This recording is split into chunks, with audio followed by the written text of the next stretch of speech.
የቀን 7 ሰዓት ዜናዎችን ወደ እናንተ እናደርሳለን። ከዜናዎቹ ጋር ኤልሻዳይ ወንድማገኝ ነኝ። አብራችሁኑ አቤት ጉዳዮችን እናስቀድማለን።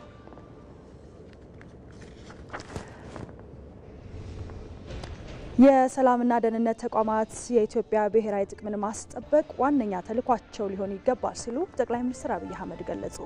ጠቅላይ ሚኒስትር አብይ አህመድን ጨምሮ ሌሎች ከፍተኛ የመንግስት የሥራ ኃላፊዎች በተገኙበት 116ኛው የኢትዮጵያ ፖሊስ ምስረታ በዓል የማጠቃለያ መርሃ ግብር በድምቀት ተከብሯል።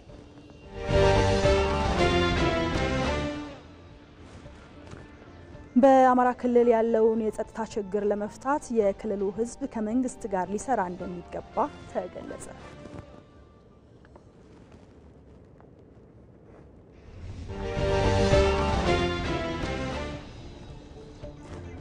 ከውጭ እስራኤል በሺዎች የሚቆጠሩ ተጠባባቂ ኃይሏን መጥራቷ ተገለጸ።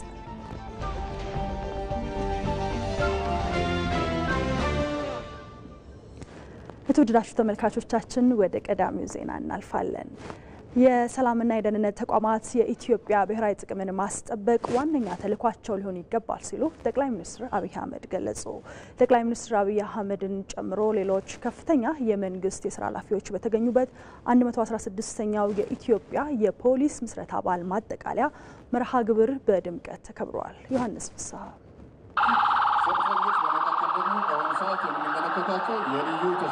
ጠቅላይ ሚኒስትር አብይ አህመድ 116ኛው የኢትዮጵያ የፖሊስ ምስረታ በዓል የማጠቃለያ መርሃ ግብር ላይ የተገኙ ሲሆን በመድረኩ ላይ የተለያዩ ጉዳዮችን አንስተዋል። በተለይ ተቋሙ ከ100 ዓመት በላይ መቆየቱ ትልቅ አንድምታ አለው ያሉት ጠቅላይ ሚኒስትር አብይ ተቋሙ ሲመሰረት አንዳንድ ሀገራት እንደ ሀገር አልቆሙም ነበር፣ ነገር ግን ፖሊስ የዛ ታሪክ ባለቤት መሆን መቻሉ ትልቅ አንድምታ እንዳለው አንስተዋል። እጅግ የተከበራችሁ የፖሊስ ሰራዊት አባላት በሙሉ 116 ዓመት ማለት ለተቋም ቀላል ትርጉም የሚሰጠው አይደለም። የዛሬ 100 ዓመት ዛሬ ባንዲራ ያላቸው ስም ያላቸው ሀገራት ብዙዎቹ እንደ ሀገር መጠሪያ አልነበራቸውም። ይህንን ያክል ዓመት መቆየት የራሱ የሆነ ጠቀሜታ ያለው ቢሆንም ቀጣይነት ያለው ሪፎርም ቀጣይነት ያለው ስራ ዘመን የሚዋጅ አቅም መገንባት ካልቻልን ግን ቁጥር ብቻውን በቂ ሊሆን አይችልም። ከለውጡ ማግስት የተቋም ግንባታ ሪፎርም ስራ ከተሰራባቸው መካከል የሰላምና ደህንነት ተቋማት ተጠቃሽ ናቸው። ይሁንና በተገኘው ውጤት ባለመዘናጋት በቀጣይም ዓለም እየሄደበት ካለው ዘመነኛ እንቅስቃሴን ተከትሎ በዛው ልክ ተቋሙን የበለጠ ማብቃትና ማዘመን ያስፈልጋልም ብለዋል። በሀገራችን አንዳንድ ደካማ ሰዎች ይወልዱና በድሉ ይደግ ይላሉ። ተቋም በድሉ አያድግም። ተቋም በስራ ነው የሚያድገው። ተቋም በስልጠና ተቋም በቴክኖሎጂ ነው የሚያድገው። ባለፉት ጥቂት ዓመታት በኢትዮጵያ ተቋም ግንባታ ውስጥ በጥቅሉ የሰላም የደህንነት ጠባቂ ተቋማት ላይ የተሰራው ስራ አመርቂ ቢሆንም አሁን ዓለም ካለበት ሁኔታ አንፃር በቀጣይነት መሰልጠን፣ መታጠቅ፣ መዘጋጀት ከሁሉ ሰራዊት የሚጠበቅ በመሆኑ ዛሬ ባየነው አኩሪ ስራ ሳትዘናጉ በቀጣይነት አቅም መገንባትና ራሳችሁን ማሳደግ የወል ስራችሁ እንዲሆን በታላቅ ትህትና ላሳስባችሁ እወዳለሁ። ኢትዮጵያ በዘመናት ሂደት ውስጥ በበርካታ ችግሮች ተፈትና በጽናትና በልጆቿ ብርታት እነዚያን አስቸጋሪ ጊዜያት መሻገሯን በመድረኩ ያወሱት ጠቅላይ ሚኒስትር አብይ አሁንም ቢሆን የኢትዮጵያ እድገትና ሰላምን የማይሹ አካላት የሚሸርቡትን ሴራ በቁርጠኝነት በመመከት ብሔራዊ ጥቅምን ማስጠበቅ በእጅጉ ያስፈልጋልም ነው ያሉት። የጥላቶቻችን ፍላጎት እኛን መበተንና መለየት ነው። የኛ ዓላማ መሆን ያለበት ብሔራዊ ፍላጎቶቻችንን አንጥረን ማወቅ፣ ሰላማችንን መጠበቅ፣ ተባብረን መትጋት፣ ከወንድም ጎረቤት ህዝቦች ጋር በጋራ መስራት ሲሆን ከዚያ የሚያልፍ ነገር ደግሞ ካለ እንደ አባቶቻችን በአርበኝነት ስሜት የኢትዮጵያን አንድነትና ብሔራዊ ጥቅም ማስከበር የሁል ጊዜ ስራችን መሆኑን እንድታስታውሱ አደራ ማለት ፈልጋለሁ። በ116ኛው የኢትዮጵያ ፖሊስ ምስረታ በዓል የማጠቃለያ መርሃ ግብር የተለያዩ ፖሊሳዊ ትርኢቶችና ሁነቶችም የተስተናገዱበት ሆኖ ተጠናቋል።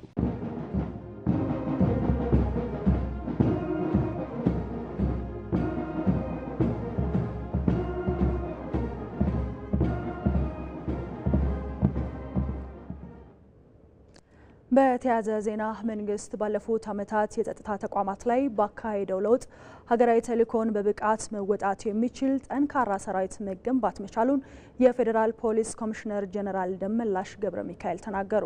የፌዴራል ፖሊስ ባለፉት 7 ዓመታት ባደረገው ሪፎርም ተቋም በሰው ኃይልና በቴክኖሎጂን በማዘመን ሀገራዊ ተልዕኮን በብቃት መወጣት የሚችል ሰራዊት ተገንብቷል ብለዋል። የኢትዮጵያ ፌዴራል ፖሊስ የወንጀል መከላከል አቅሙን ለማሳደግ ማህበረሰብ አቀፍና መረጃ መር የወንጀል መከላከል መርህን በመከተል በዋናነት እንደ ሀገር የሚሰጡትን ፖሊሳዊ ግዳጆች መወጣት የሚችል በሰው ኃይል በአቅም እና በዘመናዊ ትጥቅ የተደራጁ የፈጥኖ ደራሽ የልዩ ጸረ ሽብር ኮማንዶ ኃይልና የተለያዩ ስምሪቶች ወስዶ ኃላፊነትን በህይወት መስዋዕትነት ጭምር የሚወጣ ሰራዊት ተፈጥሯል። ኮሚሽነር ጀነራል ደመላሽ ገብረ ሚካኤል በተካሄደው ሪፎርም መረጃና ማህበረሰብ አቀፍ መርን በመከተል ሰብአዊ መብትን በመጠበቅ መልኩ መረጃን መሰረት በማድረግ የወንጀል ምርመራን ማድረግ ተችሏል ብለዋል።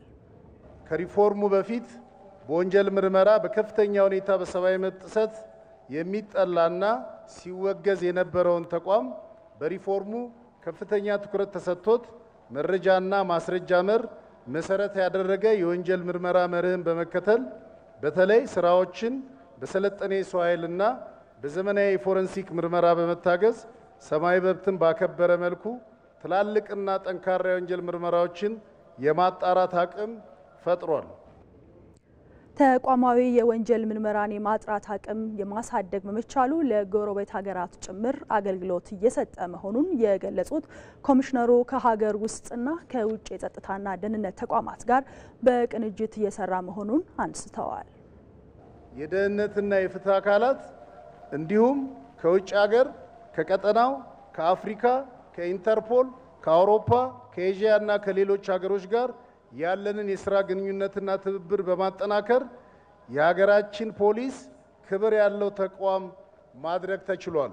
በዚህም በዓለም አቀፉ የጸጥታ ትብብር መድረክ ላይ የሀገራችን ፖሊስ አፍሪካን ወክሎ በቦርድ አባልነት እያገለገለ ይገኛል። ከለውጥ ወዲህ የፖሊስን አቅም ለመገንባት የተሰጠው ትኩረት በእጅጉ የሚያኮራ ነው ሲሉ በፖሊስ ቀን አከባበር የታደሙ አባላት ተናገሩ። ፖሊስን በቴክኖሎጂ በማደራጀት ዘመኑ የሚፈልገውን አቅም ላይ እንዲገኝ የተሰራው ስራ ግዙፍ መሆኑን ያነሱት አባላቱ የህዝቡን ሰላምና የሀገር ደህንነትን ለማረጋገጥ ከመቼውም ጊዜ ቁርጠኛ ነው ብለዋል። ሀብታሙ ተክለስላሴ የህዝቡን አስተያየት አሰባስቦታል። ተከታትለን እንመለስ። ከሪፎርሙ በኋላ ለፖሊስ ለማጠናከር ከተሰራው ስራዎች አንዱ ይሄ ፖሊሱን በደንብ ስልጣናውን ከመጨመር አንፃር ሁሉንም ነገር አሪፍ አድርጎ አእምሮ የዳበረ አካል ብቃት ደግሞ የጠነከረ የፖሊስ አባላትን ያፈሩ ይገኛል። ፖሊስን በቴክኖሎጂ አሁን ብዙ ነገሮች አሁን በተለይ በፌዴራል ፖሊስ የተሰሩ ብዙ ነገሮች አሉ። እነሱም ደግሞ አንዱ የፎሬንሲክ ምርመራ ሁሉም ነገር ኢትዮጵያ ውስጥ ዲኤንኤ ምናምን እንዲጀምር ተደርጓል። ሁሉም ነገር ደግሞ በካሜራ እይታ ሁሉም በዳበረ በእውቀት በሁሉም ነገር በተስተካከለ ሁኔታ ነው የተደረገ ያለው። ስለዚህም ደግሞ በፖሊስ አሁን ላይ ባለው አቅም በጣም ጥሩና የተሻለ ነው ብዬ ነው ማስበው። ፖሊስ ባለበት ሁኔታ በጣም ከፍተኛ ሁኔታ ላይ ነው አለ። ስለዚህ እኔ በጣም ደስ ብሎኛል በዚህ ማለት ነው። አሁን ያለውበት የፖሊስ አቋም በጣም ከፍተኛ ነው። ከዚህም በፊት የነበረውና አሁን ያለው በጣም ከፍተኛ ነው። ስለዚህ ይሄ በጣም ደስ ብሎኛል እኔ በራሴ ማለት ነው። በተቋማችን እንደምናየው ማለት ነው ብዙ ነገር አልነበሩም ከዚህ በፊት። አሁን በተሽከርካሪ ምናምን በዚህኛው ለውጥ በጣም አግኝተናል። ከትላንት ከነበረበት ዛሬ በተሻለ ጥሩ ነገሮችን ያየን ነገር በቴክኖሎጂ በአይሲቲ በተለያዩ ሙያዎች አባሎችን በመቅጠር ተቋሙ ያሰራ ነው ያለው የሰራ ነው። በተለያየ ፊልዶች በተማርንበት ፊልድ የተቋሙ እየቀጠረን ስራዎችን በአግባቡ በብቃት በምንፈልገው ሙያ ስራዎችን እየሰራን ያለ ነው። ከፊቱ በጣም በተሻለ የፖሊስ እድገትን በትልቅ ደረጃ ላይ በዚህ ማለቴ በጣም እኔ እንደራሴ በጣም ትልቅ እድል ነው ምለው እና ደግሞ ያው ብዙ ከቴክኖሎጂዎች ጋር ተገናኝቶ ብዙ ሀገራችን ባውን ላይ በጣም በትልቅ እድገት ላይ ነው የምትገኘው እና በጣም ደስ የሚል ነው።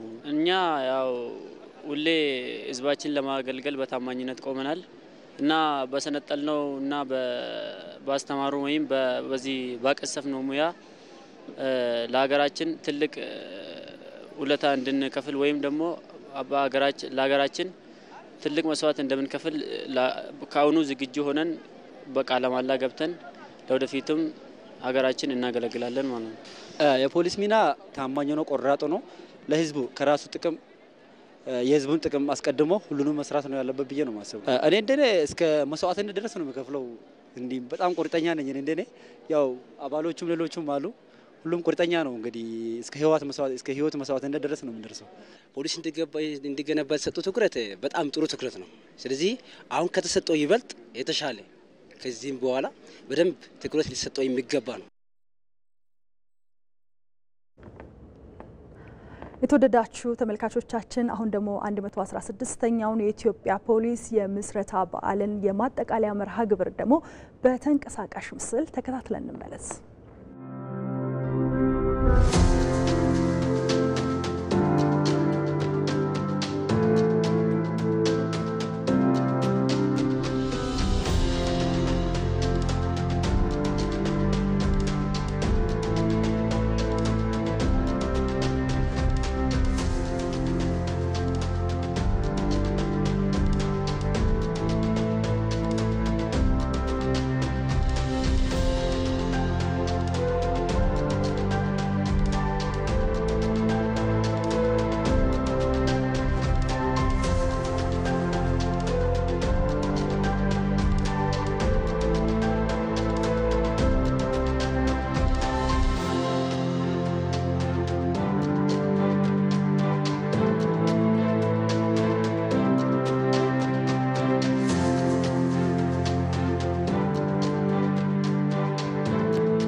ያመኑበት ባንክ። ተመልካቾች ከመልእክቶች ተመልሰናል። ወደ ሌላኛው ዜናዎች ደግሞ እናልፋለን። በአማራ ክልል ያለውን የጸጥታ ችግር ለመፍታት የክልሉ ሕዝብ ከመንግስት ጋር ሊሰራ እንደሚገባ ተገለጸ። መንግስት ሕግን የማስከበር ስራዎችን እየሰራ ሲሆን ሕዝቡም ወደ ጥፋት የገቡ አካላትን ወደ ሰላም በመመለስ ሊያግዝ ይገባል ተብሏል።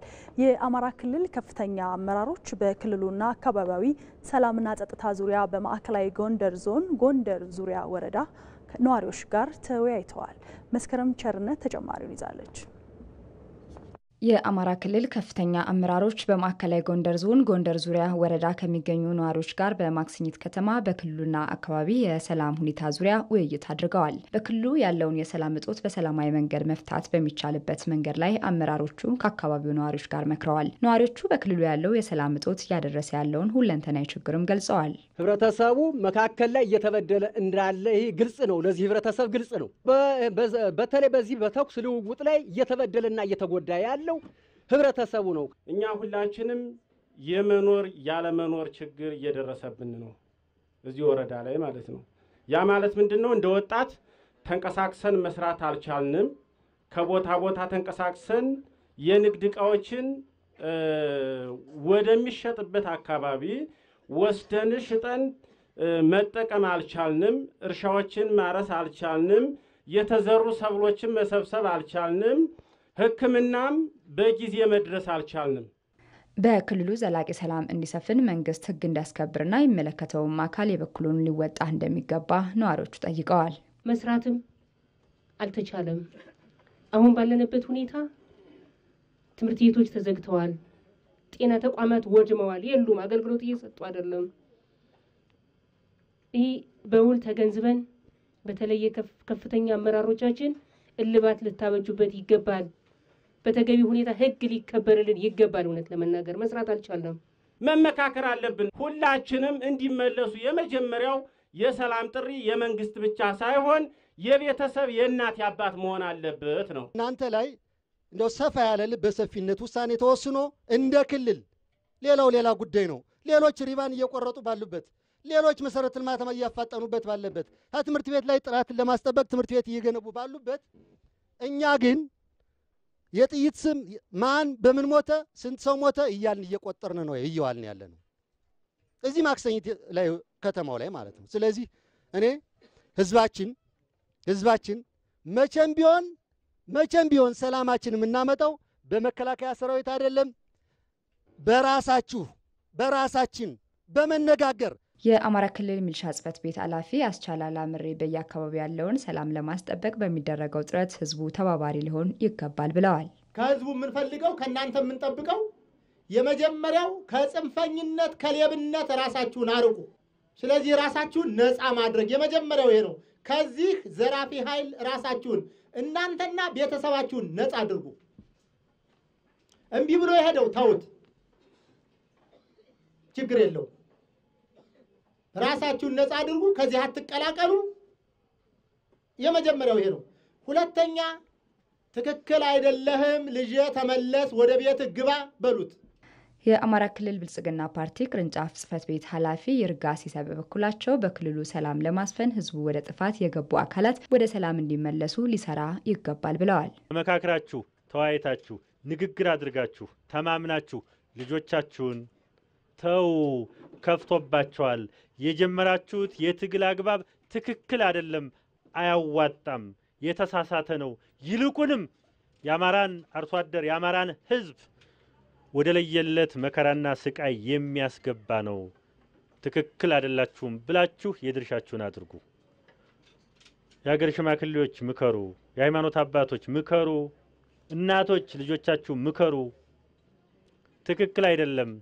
እንደ አሚኮ ዘገባ በክልሉ ሰላም እንዲሰፍን መንግስት በትኩረት እየሰራ መሆኑ የተገለጸ ሲሆን ህዝቡም ለክልሉ ሰላም ሊሰራ እንደሚገባ ተጠቁሟል። የከተማ ግብርና የምግብ ሉዓላዊነትን ከማረጋገጥ ባሻገር የተፈጥሮ ሚዛንን ለመጠበቅ እንደሚረዳ ተጠቆመ። ከኢቲቪ ዳጉ ፕሮግራም ጋር ቆይታ ያደረጉት የዘርፉ ባለሙያዎች የከተማ ግብርና በአዲስ አበባና በክልል ከተሞች በትኩረት የተሰራበት መሆኑን ተናግረዋል። ምንተስኖት ይልማ ከቅርብ ዓመታት ወዲህ ከፍተኛ የመንግስት ትኩረት ተሰጥቶት እየተሰራበት የሚገኘው የከተማ ግብርና በአዲስ አበባና በሌሎች የክልል ከተሞች እየተከናወነ ይገኛል። ከኢቲቪ ዳጉ ፕሮግራም ጋር ቆይታ ያደረጉት የዘርፉ ባለሙያዎች የከተማ ግብርናን በማስፋፋት የኢኮኖሚ ተጠቃሚነትን ማሳደግ እንደተቻለ አመላክተዋል። በመላ ሀገራችን በዚህ በጀት ዓመት 2017 ማለት ነው እስከ 9 ወር ያለን አፈጻጸም ምንድነው የሚያሳየው? በአጠቃላይ የሀገራችን ከተሞች ውስጥ ወደ 2 ሚሊዮን የሚጠጉ በቤተሰብ ደረጃ ወደ ከተማ ግብርና እንደገቡ መረጃዎች ያሳያሉ። ይሄ ማለት ምንድነው ብለን ስናይ የኢኮኖሚ ተጠቃሚነቱ ከከተማ ግብርና አንጻር በጣም እያደገ ነው የመጣው ማለት ነው። የከተማ ግብርና ዘርፈ ብዙ ተፈጥሯዊ ጠቀሜታዎች እንዳሉት በውይይቱ ተመላክተዋል። ብዙ ጥናቶች አሁን የሚያሳዩት በተለይ ከተፈጥሮ ጋራ ከግብርና ስራዎች ጋራ የሚኖሩ ሰዎች በጣም ብዙ የጤና ጥቅም አለው። ይሄ ደግሞ ከየት ነው የሚነሳው? ልባችን በተረጋጋ ወይንም ተፈጥሮን የጠበቀ የደም ዝውውር እንዲኖር ያደርጋል ማለት ነው። ስለዚህ ይሄ ጉዳይ የከተማ ግብርና በከተማ ላይ ከሚበላው የበለጠ የሰው ልጅ አጠቃላይ ተፈጥሮን ጠብቆ የተረጋጋ ህይወት እንዲኖር የሚያደርግ ነው ማለት ነው። የከተማ ግብርና ለጤና ተስማሚ የሆኑ ምግቦችን ከማምረት በተጨማሪ ተረፈ ምርቶቹን በመጠቀም ከኬሚካል ነፃ የሆነ ተፈጥሯዊ ማዳበሪያ በማምረት ተጠቃሚ መሆን እንደሚቻል ባለሙያዎቹ ከዳጉ ጋር በነበራቸው ቆይታ አመላክተዋል። ሌላኛው አዲስ ነገር ከተማ ግብርና ላይ ያየነው ምንድነው? ኦርጋኒክ ነው፣ ተፈጥሯዊ። ምን ማለት መሰለ? በቤቱ ውስጥ የተለያየ ተረፈ ምርት አለ። ከተማ ላይ ጥናታውን አጥንተን ጨርሰናል። ከተሞች ውስጥ ካለው ቆሻሻ 70% ተፈጥሯዊ ቆሻሻ ነው። ይሄ ደግሞ ወዴት ይቀየራል መሰለ? ወደ ተፈጥሮ ማዳበሪያ ይቀየራል። ከአጭር ጊዜ በኋላ የተጀመሩ ስራዎች አክቹዋል መሬት ላይ ስለማቅ ነው ብዙ ኬሚካል ከተማ ላይ የምንፈልግ አይደለም። ራሳችን እዚህ ጋር ብዙ የኢትዮጵያ ልጆች እየሰሩ ነው። የኢትዮጵያ እጆች እየሰሩ በአማራ ክልል በገጠር ልማት ዘርፍ ባለፉት 9 ወራት በጸጥታ ችግር ምክንያት ክፍተት በተፈጠረባቸው የልማት መስኮች ላይ አበረታች ውጤት ተመዝግቧል ሲሉ በክልሉ የገጠር ልማት ክላስተር አስተባባሪና የግብርና ቢሮ ኃላፊ ዶክተር ደረሰ ሳህሉ ተናገሩ። የአማራ ክልል የገጠር ልማት ክላስተር ተቋማት የ2017 በጀት ዓመት የ9 ወራት እቅድ አፈጻጸምን ገምግመዋል። ሳሙኤል ወርቃየው የግብርና፣ የመንገድ፣ የውሃ፣ የማዕድንና ሌሎችንም ዘርፎች በውስጡ የያዘው የአማራ ክልል የገጠር ልማት ክላስተር በበጀት ዓመቱ ባለፉት 9 ወራት በክላስተሩ በሚገኙ ዘርፎች የሚበረታቱ ውጤቶች መመዝገባቸው ተገልጿል። በክልሉ የገጠር ልማት ክላስተር አስተባባሪና የግብርና ቢሮ ኃላፊ ዶክተር ድረስ ሳህሉ ያለፉት ወራት በተለይ በጸጥታ ችግር ምክንያት ክፍተት የነበረባቸውን የልማት ስራዎች በመለየት ውጤታማ ስራዎችን ማከናወን መቻሉን ተናግረዋል። በዚህ 9 ወር ውስጥ ትልቅ አቺቭመንት ብለን የምንወስደው የጸጥታ ችግር ያለባቸው ቦታዎች ሳይቀር ሰርገን በመግባት ሰፊ የህዝብ ንቅናቄና የህብረተሰብ ተሳትፎ እንዲፈጠር አድርገናል። ለምሳሌ በተፈጥሮ ልማትና ጥበቃ፣ በመስኖ ፕሮጀክት ስራዎች፣ በውሃ ፕሮጀክት ስራዎች፣ በመንገድ ፕሮጀክት ስራዎች ህዝባችን ገንዘብ አውጥቶ በጉልበቱም እገዛ አድርጎ የመሰረተ ልማት በተያዘለት ጊዜ እንዲከወን ለማድረግ ሰፊ ስራ ተሰርቷል። ከዚህ በፊት ያመለጡን የልማት ስራዎችን አካክሰን መስራት እንዲያስችለን በሚል 6ቱም ቢሮዎች እስከታች ድረስ የአቅም ግንባታ ስልጠናዎች ተሰጥተዋል። እነዚህ ለውጤታማነታችን ትልቅ አስተዋጽኦ ያበረከቱ ነበር። በወራቱ በግብርናው ዘርፍ ምርትና ምርታማነትን ሊያሳድጉ የሚችሉ አበረታች ስራዎች መሰራታቸውንም የገለጹት ዶክተር ድረስ ሳህሉ ከነዚህም ውስጥ ጥቂቶችን ያነሳሉ። ከተረጅነት ለመላቀቅ በሚደረገው ርብርብ በዚህ ዓመት የሰራ ነው የመስኖ ልማት ስራ ባቀድነው ልክ መጓዝ ችለን ነበረ። በጣም ጥሩ ነው ብለን መውሰድ እንችላለን።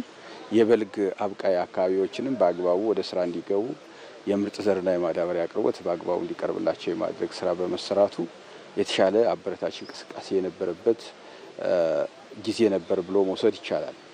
አሁንም በዚህ ዓመት በጣም ልዩ ትኩረት ሰጠን እየሰራ ነው ያለንበት ወቅት የሚቀጥለው 2017-18 ምርት ዘመን የመኸር ምርት የግብዓት አቅርቦት የምናካሄድበት ነው። እንደ ትልቅ ሰክሰስ የምንቆጥረው በዚህ ጊዜ በቂ ምርጥ ዘር አባስተናል። ወደ 2 ሚሊዮን የሚጠጋ የአፈር ማዳበሪያ ለአርሶ አደሩ እያሰራጨን እንገኛለን። በክልሉ የመስኖ ውጤታማነትን የሚያሳድጉ 28 ፕሮጀክቶች መጠናቀቃቸውን የገለጹት ደግሞ የክልሉ መስኖና ቆላማ አካባቢዎች ልማት ቢሮ ኃላፊ ዶክተር ኢንጂነር ዳኝነት ፈንታ ናቸው። ከ154ቱ ፕሮጀክቶች ውስጥ በዚህ በጀት ዓመት 95 የሚሆኑ ፕሮጀክቶችን ለማጠናቀቅ ነው አቅደን እየሰራን ያለ ነው። እነዚህ 154 ፕሮጀክቶች በድምሩ ከ23000 ሄክታር በላይ ማልማት የሚችሉ ፕሮጀክቶች ናቸው። ስለዚህ ባለፉት 9 ወራት በአከናወናቸው ተግባራት ወደ 28 የሚሆኑ የመስኖ ፕሮጀክቶቹን ማጠናቀቅ ችለናል ማለት ነው። የግብርና ምርትና ምርታማነትን ሊያሳድጉ የሚችሉ የግብርና ምርምር ስራዎችን በማከናወንና የምርምር ውጤቶች ለአርሶ አደሩ ተደራሽ እንዲሆኑ በክልሉ የግብርና ምርምር ኢንስቲትዩት በኩል የተጀማመሩ ስራዎች መኖራቸውም ተገልጿል። በአሁኑ ሰዓት ወደ 584 የሚሆኑ የምርምር አጀንዳዎችን ነርፈን በተለያዩ ስነ ምህዳሮች እየሰራን ያለው ይህንን ሰርተን በዘንድሮ ዓመት ወደ 111 ቴክኖሎጂዎችን እናፈልቃለን ብለን እንገምታለን። የክልሉ የገጠር ልማት ክላስተር የ2017 በጀት ዓመት ያለፉት 9 ወራት እቅድ አፈጻጸም የገመገመ ሲሆን በክላስተሩ ስር በታቀፉ በሁሉም ዘርፎች በበጀት ዓመቱ በቀጣይ ወራት ስኬታማ ስራዎችን ለማከናወን በትኩረት ለመስራት የጋራ አቅጣጫ ተቀምጧል። በማዕከላዊ ኢትዮጵያ ክልል ጉራጌ ዞን የኢንቨስትመንት ፍሰቱን ለማሳደግ ፈጣን አገልግሎት የመስጠትና መሰረተ ልማቶችን ማሟላት ላይ በትኩረት በመስራት ተጨባጭ ለውጦች መታየታቸው ተገለጸ። በዞኑ ባለፉት 9 ወራት ከ2.5 ቢሊዮን ብር በላይ ካፒታል ያስመዘገቡ 44 የኢንቨስትመንት ፕሮጀክቶችን ወደ ስራ ማስገባት መቻሉን ተናግረዋል። አስማራ ብርሃኑ ዝርዝር አለው። በማዕከላዊ ኢትዮጵያ ክልል የጉራጌ ዞን ለኢንቨስትመንት ካለው አመቺነት አንጻር ባለሀብቶች በግብርናው በኢንዱስትሪውና በአገልግሎት ዘርፉ በስፋት መዋለ ንዋያቸውን እያፈሰሱ እንደሆነ የዞኑ ኢንቨስትመንትና ኢንዱስትሪ ልማት መምሪያ ይገልጻል። በዞኑ ቻሃ ወረዳ በተለያዩ ዘርፎች የተሰማሩ አምራች ባለሀብቶችም ከኢኮኖሚያዊ ፋይዳቸው ባለፈ በአካባቢው ጥሩ የስራ ዕድልን መፍጠራቸውን ገልጸው በዞኑ ለኢንቨስትመንት አመቺ የሆነ አስተዳደራዊ አሰራር መኖሩን ገልጸዋል። በቀን የሚያመርተው 24 ሰዓት 8 ኩንታል ነው። ቢያንስ አሁን እዚህ አካባቢ የሚሰራ ሰው በቋሚነት እስከ 15 ሰው፣ ጊዜያዊ ደግሞ ቢያንስ ከ20 ሰው በላይ የስራ ዕድል ፈጥሯል። አስተዳደራዊ እንትኑ ጥሩ ነው። በጣም ተመችቶኛል። ያበራቱኝ ነው፣ የመጡ ያዩ ነው፣ አይዞ ያሉኝ ነው። ምን የሚቸግር ነገር አለ? የቦታ ጥበት አለብህ ወይ ብሎ ጠይቀውኛል። የቦታ ጥበት አለብኝ። ቀጣይ ደግሞ እንደሚስተካከል ደግሞ አምናለሁ። ከመቶ ሰራተኞች ይኖራሉ እዚህ ድርጅት ላይ፣ እዚህ አካባቢ ላይ ያሉ ሰራተኞች አሉ ማለት ነው። ቶሎ ምላሽ ይሰጣል። ቶሎ ምላሽ በማግኘታቸው ነው ይህንን ነገር ወደዚህ እዚህ ቦታ ላይ ለማቆም የቻልነው ማለት ነው። ለኢንቨስትመንት መሰረተ ልማቶችን ማሟላት ላይና የቢሮክራሲ ችግሮችን ለመቅረፍ የተናበበ ስራ እየተሰራ መሆኑን የቻሃ ወረዳ አስተዳዳሪ ጥላሁን ሽመሳ ገልጸዋል። እኛም ከይገባኛል ነፃ የሆነ ቦታ በማመቻቸት ቦታ የማስረከብ ስራ እየተሰራ ነው። ከዛም በኋላ ፋይናንሻሊ ለመደገፍ ከባንክ ጋር ተያይዞ ያለው ነገር በዞናችንም በክልላችንም በርካታ መድረኮች እየተደረጉ ቢሮክራሲን ለመፍታት ጥረት እየተደረገ ነው። በተለይ ደግሞ ከመሰረተ ልማትን ጋር ተያይዞ ከመብራት ከኤሌክትሪክሲቲ ጋር ተያይዞ ያለው ነገር የዞናችን አስተዳደርም የክልላችን አስተዳደርም እነዚህ የሚመለከታቸው ባለድርሻ አካላት ሰብሰብ አድርጎ ገምግሞ ችግሮች በመፍታት ረገድ ጥሩ ስራ እየተሰራ ነው። ወደ 8.5 ቢሊዮን ብር ካፒታል ያስመዘገቡ ፕሮጀክቶች በዞኑ በስራ ላይ መሆናቸውን የጉራጌ ዞን ኢንቨስትመንትና ኢንዱስትሪ ልማት መምሪያ ኃላፊ አመተረፍ ሁሴን ተናግረዋል። በአጠቃላይ ወደ 331 ኢንዱስትሪዎች ኢንቨስትመንቶች ወደ ዞናችን የተሰማሩበት ሁኔታ እንዳለ ማየት ይቻላል።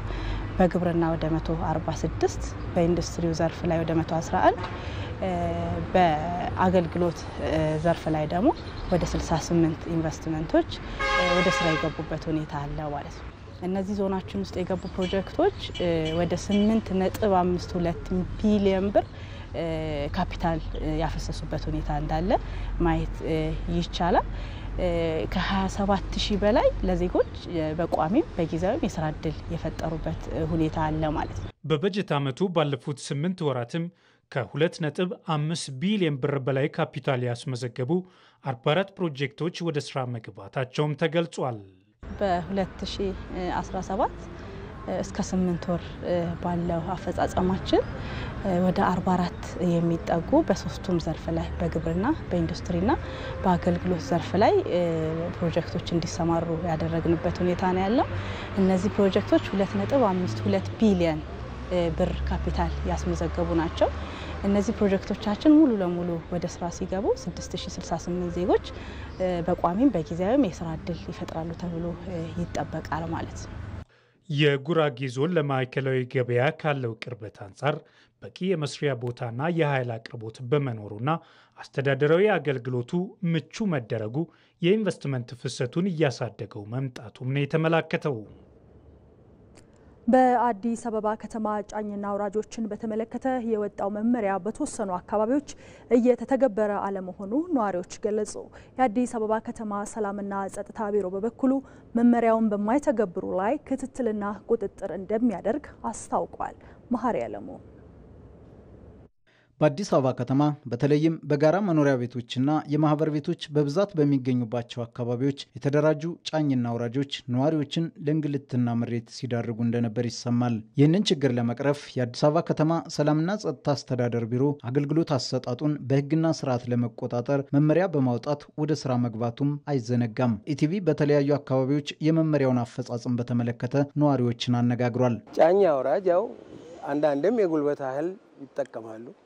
ስለዚህ ምንም ኦልተርኔት ስለሌለ ምርጫ ስለሌለ ለነሱ ከፍለ እንዲያወርዱ አድርገናል። እኔ ቃይ ትንሽ ነበረ 5000 ምናምን በዛ ሰዓት ማለት 5000 6000 ብለው ምንም የለኝ ምናምን ብያቸው የራስን ዕቃ ማንሳት አትችል፣ በእጅ መንካት አትችል ነበር። እንኳን አውርደ ለመጫን አይደለም አትችልም። እኔ በገባሁበት ጊዜ አንዲት ሴራሚክ 100 ብር በላይ ከፍያለሁ። ሰሞኑን በዚህ ሳምንት ራሱ ምሽት ላይ መጡ ሰዎች አሉ። ሌሎች ነዋሪዎች ደግሞ መመሪያውን ሳይጠቀሙ ከጫኝና አውራጆቹ ጋር በመነጋገርና በመግባባትም ጭምር አገልግሎቱን እንደሚያገኙ ይገልጻሉ። አቅሟ እቺ ነው ካለ በዚህ ነው እየተሰራ ያለው እንጂ ጫና እንደ ግዴታ ይሄን ክፈል ይሄን ካልከፈልክ የትም አትንቀሳቀስም የሚል ነገር የለም። እዚህ ሰፈር ላይ እኛን ብዙም ያስቸገረን የለም። ይመጣሉ፣ ሀሳብ ያቀርባሉ። መኪና በሚመጣበት ሰዓት ዋጋ ያወጣሉ። ይሄን ያህል ነው እናወርዳለን ብለው ይላሉ። ሌላ ሰው እንዲያወርድ አይፈቅዱም። ራሳቸው ናቸው እንዲያወርዱ የሚፈቅዱት እና ያን በሚጠይቁበት ሰዓት ከተስማሙ ያወርዳሉ። ካልተስማሙና ጭቅጭቅ ከተፈጠረ እኛ መሀል ገብተን የማይችል ከሆነ ሰውየው እሱ አቅም የለውም፣ አይችልም፣ ባልቴት ናቸው፣ ሽማግሌ ነው፣ አይችልም፣ ስለዚህ እባካችሁ ራሳቸው ያወርዱ ስንላቸው ፈቃደኛ ሆነው እሺ ብለው ነው የሚሄዱት። ግዳጅ የሚያስገድድህ የለም። በፍላጎት ነው ሁሉም ነገር ገብቷላ። የሚያስገድድህ የለም። አንተ ይሄ ብር ነው ይሄን ያለኝ ሰው እንዳቀሙ ነው። ምሳሌ አንድ ሰው ያለው ሰው ሊከፍላቸው ይችላል። የሌለው ደግሞ በዚህ አቅም ይሄ ነው አውርዱ ካለ ያወርዳሉ። እኔ አይቻለሁ። የአዲስ አበባ ከተማ ሰላምና ጸጥታ አስተዳደር ቢሮ የህዝብ አደረጃጀት ዳይሬክቶሬት ዳይሬክተር ፍሬህይወት በለጠ መመሪያውን አስመልክተው እንዲህ ይላሉ። አንደኛ ነገር መመሪያው በራሱ በባለቤቱ በቤተሰቦቹ ማውረድ መጫን ይችላል። አንደኛው ማለት ነው ለባለቤትነት መብት ይሰጣል። ሁለተኛ ነገር እቃ በሚጭኑበት በሚያወርዱበት ጊዜ ቢሰበር ከፋዮች ናቸው።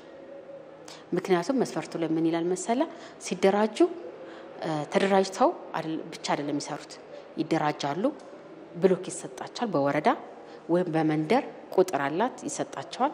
በዛ ቦታ ላይ የነሱ ናቸው ማለት ነው የሚያወርዱት የሚጭኑት። መመሪያውን በተለያዩ የዲጂታል አማራጮች ለህብረተሰቡ ተደራሽ እየተደረገ መሆኑን የሚገልጹት ዳይሬክተሯ በትክክል አለመተግበር ግን ተጠያቂነትን እንደሚያስከትል ያነሳሉ።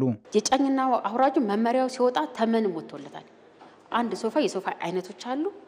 እንዴት ነው የሚያወርዱት?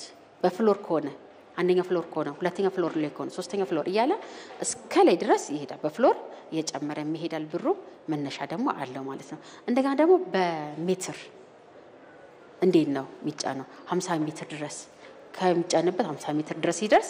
ከዛ ወዲያ ያለው ደግሞ የሚጨምርበትንም ተመን የያዘ መመሪያ ወጣው። ስለዚህ አንድ ጫኝና አውራጅ ሲደራጅ በሱ ላይ መጀመሪያ ተማምኖበት በዚህ ላይ ይሰራል ብሎ ቃል ገብቶ ቢያጠፋ እስከምታሰር ድረስ ነው የሚያደርሳቸው። በተለይም አዳዲስ የኮንዶሚኒየምና የጋራ መኖሪያ አካባቢዎች በምሽት ሰዓት እቃ ማውረድና መጫን የተከለከለ ስለመሆኑም ተናግረዋል። እቃ ጭነው ለመምጣት ሲፈልጉ እነሱን ሄዶ ያነጋግሯቸዋል። ጥበቆች ነው ወይ ቀን እንዳትመጡ በጣም ያሸግሯቸዋል። ጫኝና አውራጆቹ እንዳትመጡ፣ ማታ ብትመጡ እኛ እናወርድላቸዋለን ብሎ ማታ ይቀጥሯቸዋል። ማታ ሲመጡ ምን ያደርጋሉ? ያልተገባ ዋጋ ይጨንባቸዋል። አሁን በአዲስ አበባ ከተማ ላይ ኮንዶሚኒየም ላይ ከ12 ሰዓት በኋላ እቃ መጫን ማውረድ አይቻልም። ይህንንም በግኝት ስለተገኘ ማለት ነው። ከጫኝና አውራጆች ጋር በተገናኘ በወጡ ህግና ደንቦቹ ዙሪያ አዲስ አበባ ከተማ ሰላምና ጸጥታ አስተዳደር ቢሮ ውይይት አካሂዷል። በወላይታ ዞን የሚነሳው የመልካም አስተዳደር ጥያቄ ተገቢ ምላሽ እንዲያገኝ ያለውን የሰው ኃይል አቀናጅቶ መጠቀም እንደሚያስፈልግ የብሔሩ ተወላጆች ተናገሩ። የኪነ ጥበብ ባለሙያዎች በበኩላቸው የአካባቢው ልማቱ በዘርፉ ሙያተኞች ሊደገፍ እንደሚገባ ገልጸዋል። ተመስገን ተስፋዬ ዝርዝር አለው። በወላይታ ህዝብ ዘንድ ልዩ ስፍራ የሚሰጠው የጉተራ ስርዓት ምሁራንና አባቶች በጋራ በመሆን መልካም ስራዎችን አጠናክሮ ለማስቀጠል የሚመክሩበት፣ መታረም ያለበት ያፈነገጠ አካሄድ ካለ መስመር የሚያስይዙበት ትልቅ መድረክ ነው። የኮንፈረንስ ማዕከል የሆነው የወላይታ ጉተራ ከጊዜያት በኋላ መሰል ታሪካዊ መድረክ አስተናግዷል። የልማትና የመልካም አስተዳደር ጉዳዮች ላይ አበክረን መምከር ይኖርብናል ያሉ የብሔሩ ተወላጆችን እርስ በርስ አገናኝቷል። በስፍራውም እስካሁን የነበሩ አካሄዶች በጥንካሬና በድክመት ተለይተው በጥናታዊ ጽሑፍ ቀርበዋል። አካሄዱ የሚበረታታ መሆኑም በመድረኩ ተመላክቷል። ኮንፈረንሱን በየደረጃው ማስረጽና የውሳኔ ሀሳቦች ተፈጻሚነት ከምን ደረሰ የሚለውን መገምገም አስፈላጊ መሆኑን ተሳታፊዎች አንስተዋል። የህዝብ ጥያቄ ምላሽ እንዲያገኝ በዞኑ ያለውን እምቅ የሰው ኃይል አቀናጅቶ መጠቀም እንደሚያስፈልግም አስምረውበታል። የኢኮኖሚ ችግሮችን፣ ድህነትን፣ ተጋላጭነትን፣ የህፃናት ማይግሬሽን ጭምር ለመፍታት የሚያስችል ሪሶርስ ጭንቅላት አለ፣ ገንዘብም እዚህ አለ። ይሄንን ሸማግሌዎች ናቸው ይሄንን ሪኮመንድ ሲያደርጉ የነበሩት። በጥናት የተመሰረተ ሶሉሽን እየሰጠን እንሄዳለን። ያጠፋናቸው ነገሮች አሉ። እሱን ማረም በግለሰብ ነው የሚጀምረው። ማረም እርስ በርስ ይቅርታ መጠያየቅ መቻል አለብን። ያኔ ትክክለኛ ፈውስ ይመጣል። ያኔ ትክክለኛ አንድ የሚያደርግ ሀሳብ ይመጣል፣ ልማት ይመጣልና እንደዛ ቢሆን የተሻለ ነው ባይ ነኝ። ኪነ ጥበብ አንድነትን ከማጎልበት ባሻገር ዜጎችን ለልማት የማነሳሳት ከፍተኛ አቅም እንዳለው የሚናገሩት የዘርፉ ባለሙያዎች በበኩላቸው አሳታፊ ስራ በመስራት ለዞኑ ማህበረሰብ ለውጥ ተቀናጅቶ መስራት ወሳኝ እርምጃ ነው ሲሉ ተደምጠዋል። ለማስታረቅ ይሆናል፣ ለሰላም ይሆናል፣ ለዚህ ማህበራዊ ጉዳይ ይሆናል። ስለዚህ ሙዚቃ ደግሞ ወላይታ በጣም ትልቅ አቅሟ ነው። ስለዚህ ይሄንን ነገር ለጥሩ ነገር በመጠቀም ላለው ለውጥ አብሮ መስራት አስፈላጊ ነው። በጋራ እየመከሩ የህዝቡን የልማትና የመልካም አስተዳደር ጥያቄ ለመመለስ ኮንፈረንሱ በር መክፈቱን የዞኑ ዋና አስተዳዳሪ አቶ ጴጥሮስ ወልደ ማርያም ገልጸዋል። ይሄ መድረክ ያው ተጠናክሮ ይቀጥላል የሚለውን የምንገናኝበትም አንድ ፕላትፎርም ተፈጥሮ ሁሉም ሰው በወላይታ ልማት ላይ መልካም አስተዳደር ጉዳዮች ላይ እየተነጋገረ ችግሮች ካሉ እየፈቱ የሚሄድበት ሂደት የተፈጠረበት ትልቅ መድረክ ለማለት ነው የሚፈልገው። የደቡብ ኢትዮጵያ ክልል የመንግስት ዋና ተጠሪ አቶ ገብረ መስቀል ጫላ በኩላቸው የኮንፈረንሱ ተሳታፊዎች ያነሷቸው ጥያቄዎች በዞኑ ያለውን የሰለጠነ የሰው ኃይልና ጸጋዎችን በአግባቡ በመጠቀም ምላሽ እንደሚያገኙ አብራርተዋል። በኮንፈረንሱ ማጠቃለያም ህዝቡን ያማከለ ልማት ለማፋጠን ከመግባባት ላይ መደረሱን ገልጸዋል። ሁላችንም ወደፊት እንድናይና ህዝቡን ያማከለ ልማት ለማፋጠን ከኛም አልፎ ደግሞ ለክልላችንም አራያ የሆነ ስራ ሰርተን ህዝባችንን የኛንም የክልሉንም ህዝብ ለመካስ ቃል የተገባበት ስለሆነ ይሄንን አጥብቀን እንድንይዝ አንዱ የተላለፈ መልእክት ነው። ስራ ላይ ያለው አመራር እውነትን በማጥበቅ የመንግስትና የህዝብን ዓላማ ተገንዝቦ በጥብቅ ዲሲፕሊን እንዲመራ ሰው በተግባር አፈጻጸምና ከእውነት ጋር በመቆም ስራውን እንዲያከናውን የተግባባንበት ነው። ህዝባዊ ኮንፈረንሱ የተሟላ ለውጥ እንዲያመጣ እስከ ቀበሌ ድረስ ባሉ መዋቅሮች ሀሳቡን የማስረጽ ስራ ይከናወናል ተብሏል። የዋጋ ንረትን የሚያባብሱና የምርት እንቅስቃሴዎችን የሚገቱ ህገወጥ ስራዎችን መልክ ለማስያዝ በየደረጃው የተጠናከረ ስራ ሊሰራ ይገባል ተባለ። በደቡብ ምዕራብ ኢትዮጵያ ክልል በህብረተሰቡ ተሳትፎ እየተከናወኑ የሚገኙ ተግባራት አፈጻጸም ግምገማ በኮንታ ዞን አማያ ከተማ ተካሂዷል። ሰለሞን ባረና በደቡብ ምዕራብ ኢትዮጵያ ክልል በህብረተሰብ ንቅናቄ እየተከናወኑ የሚገኙ ተግባራት አፈጻጸም ግምገማ በኮንታ ዞን አማያ ከተማ ተካሂዷል። በመድረኩ ክልላዊ የጤና ልማት ስራዎች፣ ክህሎት መር የስራ ዕድል ፈጠራና ሰብአዊ ድጋፎችን በራስ አቅም የመሸፈን ተግባር እንዲሁም የንግድና ገበያ ልማት ስራዎች አፈጻጸም ተገምግመዋል። ክልላዊ የማህበረሰብ አቀፍ ጤና መድን አገልግሎቶችን ይበልጥ ለማጎልበት በተካሄደው ህዝባዊ የንቅናቄ ስራ ከ433 ሚሊዮን ብር በላይ መሰብሰቡንና ሽፋኑም ከአምናው የተሻለ መሆኑን የክልሉ ጤና ቢሮ ኃላፊ አቶ ኢብራሂም ተማም ገልጸዋል። የማህበረሰብ አቀፍ ጤና መድን አሁን ባለንበት ሁኔታ በተለይ በ2017 ሰፊ ስራዎችን ሰርተናል ስንል በዋናነት በጤናው ሴክተር ብቻ የሚሰራ ሳይሆን የማህበረሰብ አቀፍ ጤና መድን ከባለ ሀብት እስከ አርሶ አደር ሁሉም ባለድርሻ አካል ያገባኛል ብሎ የተሳተፈበት ነው። ከዚህ አንጻር ከአምናው አንጻር ስናይ በጣም በርካታ ለውጥ ተመዝግቧል። አምና 55% ነበረ ሽፋናችን 75.6% አቺቭ አድርገናል። በክልሉ ከተለዩ 126000 ስራ ፈላጊዎች ውስጥ 35000 ዜጎች አዋጪ በሆኑ ዘርፎች የተሰማሩ ሲሆን ክልሉ ካለው እምቅ የልማት አቅም አኳያ የስራ ዕድል ፈጠራው ትኩረት ሊሰጥ እንደሚገባም ተመልክቷል። ለአደጋ ተጋላጭ የሆኑ የህብረተሰብ ክፍሎችን የመርዳትና ሰብአዊ ድጋፎችን በራስ አቅም ለመቻል የተቀናጀ ጥረት በመደረግ ላይ እንደሚገኝም በምክክሩ ተብራርቷል። የትኛውም አደጋ ቢከሰት በራስ አቅም ከየትኛውም አካል ሳንለምን ተፈጥሮ የሰጠን ጸጋዎች አሉ፣ መስራት የሚያስችል አቅም አለ፣ ጉልበት አለ። ይህን ተጠቅመን ተፈጥሯዊም ይሁን ሰው ሰራሽ አደጋዎች ቢከሰቱ በክልሉ አቅም ሸፈነን ከየትኛውም አካል እርዳታ ሳንለምን በራስ አቅም የትኛውንም አደጋ መሻገር የሚያስችል ክልላዊ አቅም ለአደጋ የማይበገር ክልላዊ አቅም ለአደጋ የማይበገር ህብረተሰብ መገንባት አለብን በሚል እየተሰሩ ያሉ ነገሮች አሉ። በግብይት ሂደት ውስጥ እሴት የማይጨምሩ ተዋንያን እያስከትሉ የሚገኘውን ዘርፈ ብዙ ችግር ለመቅረፍ ርብርብ እንደሚደረግም ተገልጿል። ዛሬም ቢሆን በግብይት ስርዓት ውስጥ ደላሎች ገበያን እንደፈለጉ የማድረግ ዋጋ የመጨመር ለኑሮ ውድነት ደግሞ መንስኤ የሆኑ ስራዎችን እየሰሩ ስለሆነ ቀጣይ መዋቅሩ በእነዚህ ህገወጥ ደላሎች ላይ በተለይ ከእንስሳት ግብይት፣ ከሰብል ግብይት፣ ከአትክልትና ፍራፍሬ ንግድ ላይ ጣልቃ ገብቶ እንዳይሰሩ እርምጃ የመውሰድ ስራዎች በትኩረት የሚሰራ ይሆናል። የክልሉ መንግስት ዋና ተጠሪ አቶ ፍቅሬ አማን በበኩላቸው የዋጋ ንረትን የሚያባብሱና የምርት ነፃ እንቅስቃሴዎችን የሚገቱ ህገወጥ ስራዎችን መልክ ለማስያዝ ይሰራል ብለዋል። በአጠቃላይ ሲታይ የክልላችን ህዝብ ተጠቃሚ ሊሆን የሚችልባቸውን ጉዳዮች በስፋት እየሰራን እንደ ክልል መንግስትም እንደ ክልል ፓርቲም ሰፊ ውጤት እየተመዘገበ ያለበት ሂደት ነው። ይህን ጅምር የበለጠ በማጠናከር ሁሉ አቀፍ ተጠቃሚነት እንዲረጋገጥ እንዲሁም ደግሞ ሁሉ አቀፍ ብልጽግና በክልላችን ውስጥ እንዲረጋገጥ እየሰራን ያለንበት ሂደት ነው ያለው። በየደረጃው የሚገኙ አመራሮችም በንቅናቄ የሚመሩ ተግባራትን በተዘጋጀላቸው የህግ ማዕቀፍ በመምራት የተጣለባቸውን ተልዕኮ በብቃት ሊወጡ እንደሚገባ ማሳስበዋል። ከውጭ እስራኤል በሺዎች የሚቆጠሩ ተጠባባቂ ኃይሏን መጥራቷ ተገለጸ። የእስራኤል ጦር በመጪዎቹ ቀናት በሺዎች የሚቆጠሩ ተጠባባቂ ሰራዊቷን እንደምታሰባስብ መግለጹን በጋዛ የሚደረገውን ዘመቻ ለማስፋት እቅድ እንዳለው ያመላክታል ተብሏል። ዘላቂ የተኩስ አቁም ስምምነት ላይ ለመድረስ ንግግር እየተደረገ ባለበት በዚህ ወቅት የእስራኤል መከላከያ ኃይል ጠቅላይ ኤታማዦር ሹም ሌተናል ጀነራል ኢያል ዛሚር በፊሊስጤም ታጣቂ ቡድን ሐማስ ላይ ያለውን ጫና ለማጠናከር የሚያስችል እቅድ ለጠቅላይ ሚኒስትር ቤንያሚን ኔታንያሁ ማቅረባቸው ተሰምተዋል። የእስራኤል እቅድ አሁንም በጋዛ በሐማስ ቁጥጥር ስር በእስር ላይ የሚገኙ ከ59 እስራኤላውያን ታጋጆች ቤተሰቦች ላይ ስጋት መፍጠሩ ተሰምቷል። በእስራኤልና በሐማስ መካከል 18 ወራት በዘለቀው ግጭት ከ50 ሺህ በላይ ሰዎች ሕይወት መቅጠፉን የሲኤንኤን ዘገባ ያመለክታል።